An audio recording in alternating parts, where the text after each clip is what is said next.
to another episode of my life, basically. At least my academic life. Um, this video is for Tuesday, February 7th. It was a full 8-hour day.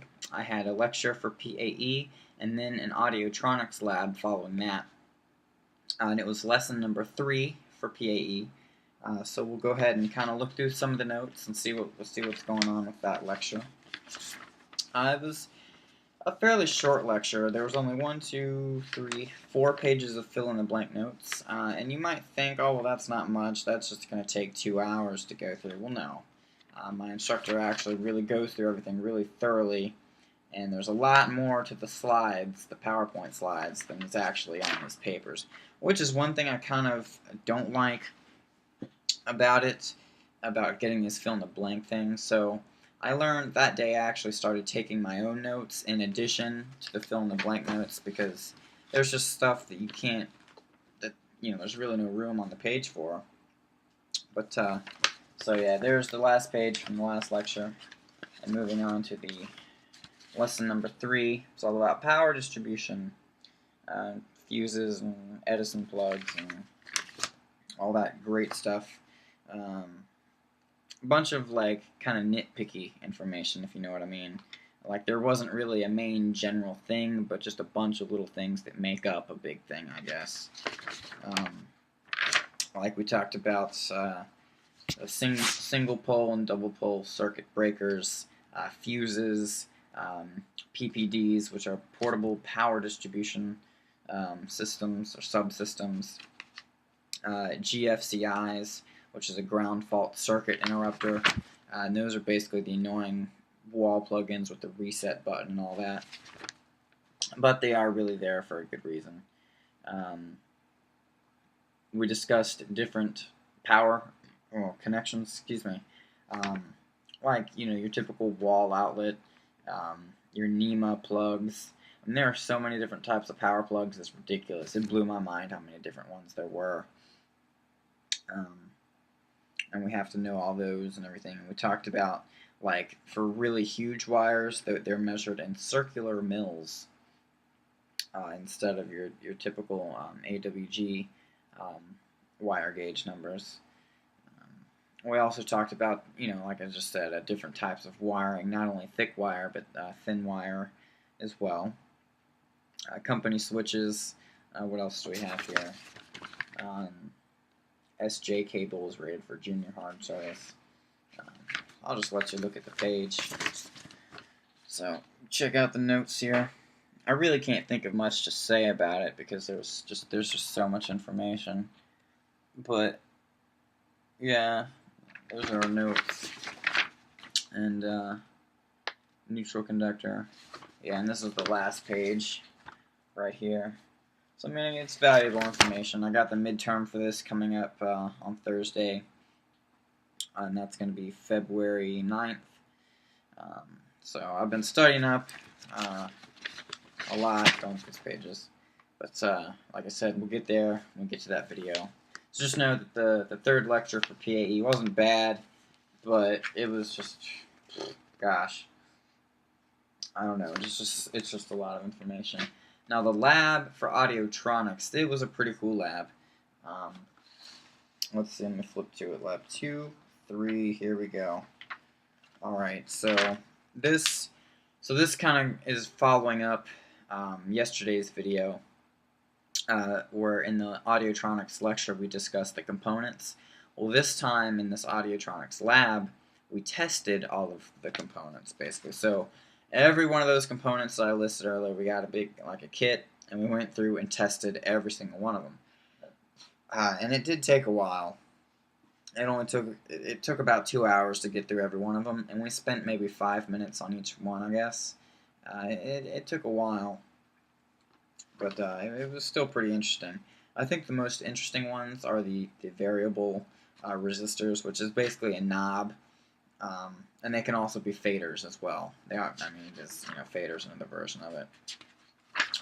But the coolest thing I would have to say was that we actually built our own circuit thing.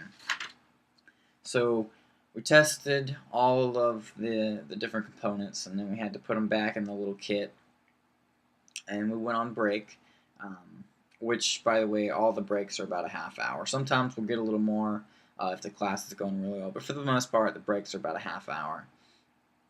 And when we got back, I think we kind of wrapped up discussing the components, and then we kind of looked at a schematic chart for the little LED light blinky thing, and then we got our kits, opened them up, and went to town. I forgot to bring my number. Give me 1 second. Here we go. So here is mine. And like I said, at first, it was just a little bag. They gave us the battery separate, so they didn't give us a battery. And they gave us in the little kit, it was all these components, but they were all, of course, separated, and we had to solder them on. So behold my blinking LED light. So as you can see, it's got a bunch of different little components on there. And yes, I had to solder those on. My soldering wasn't the best, it kind of sucks. But I wasn't used to, I kind of got the hang of it on like these, okay, let's see. These here, and then a couple here, and then these couple here. Those are the ones I put on last. And that was when I kind of was finally starting to get the hang of how much solder to put on, how long to hold the iron on. Because as you can see, some of my soldering joints just is like a big blob of solder, and it just looks bad, and it takes up way too much space. So yeah, my circuit board soldering skills started sucky, and they still kind of are. But it's just going to take practice. It's just one of those things, I guess. So I'll get better at it. But this was the top of it, and it had a little instruction thing and battery. So allow me to demonstrate what this thing actually does. I'm pretty sure you could already guess what it does. But it's got a switch here. That's a switch on and off, and then the two lights. So when we turn it on, yay, there's light, it blinks.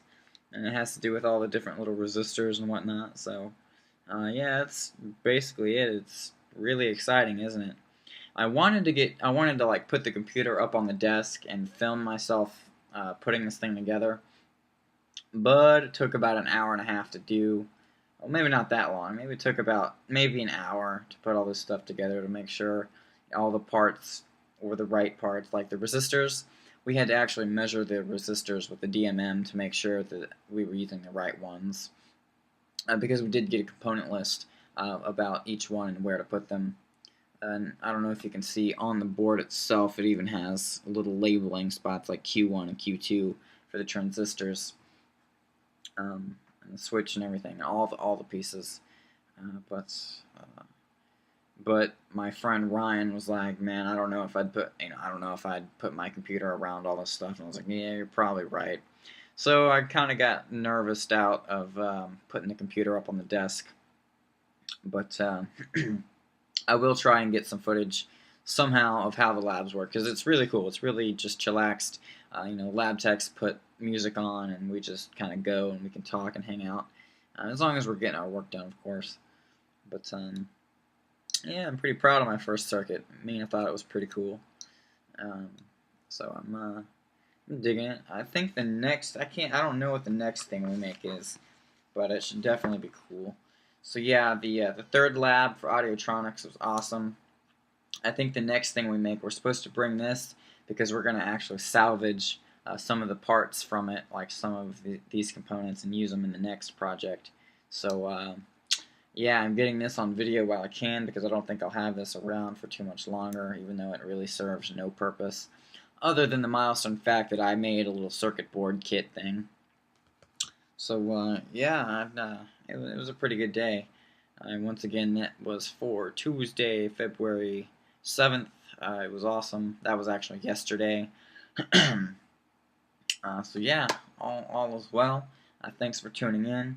The next video is going to be a short one because I only had a lecture. But until next time.